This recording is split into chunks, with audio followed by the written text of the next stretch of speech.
Inside a massive fish tank, a woman lay submerged, connected to pipes that suddenly began to pump in water. The cold water jolted her awake, and in a panic, she struggled desperately, using both hands and feet to try to escape. The setup, however, was clearly not something she could break free from easily. Realizing the futility of her struggles, the woman quickly calmed down. With the air running out faster than she could move, she decided to conserve her last breath. As she took her final inhalation, hallucinations began to cloud her mind. She imagined a joyful scene of a family of 3 playing in the water. Soon after, she lost consciousness. 6 years later, on a late night, the woman's husband received a phone call. It was from Harold, the man convicted of her murder and imprisoned for it. To his shock, Harold claimed that the woman was still alive, and she was being held in a remote cabin outside of town. When the husband and authorities arrived at the cabin, they found it empty, but the husband noticed a hidden compartment under the floor. After prying it open, they descended into a basement and discovered the woman lying lifeless in the bath. Everyone rushed to break the tank, but it refused to budge. The woman's husband frantically attacked the lock at the top. It began to flicker and beep, so he ordered everyone to step back.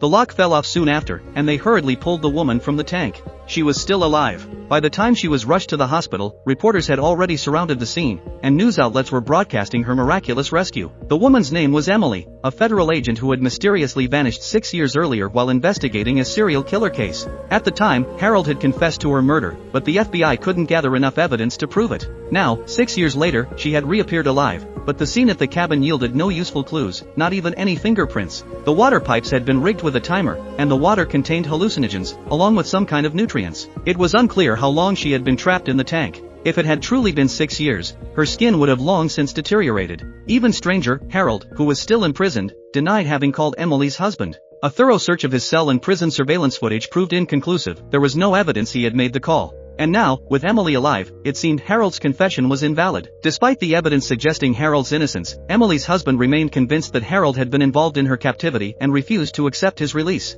Meanwhile, police received another report. A body had been found floating in the river, its eyelids cut off, matching the signature of the serial killer. Could it be that Harold had truly been wrongfully convicted?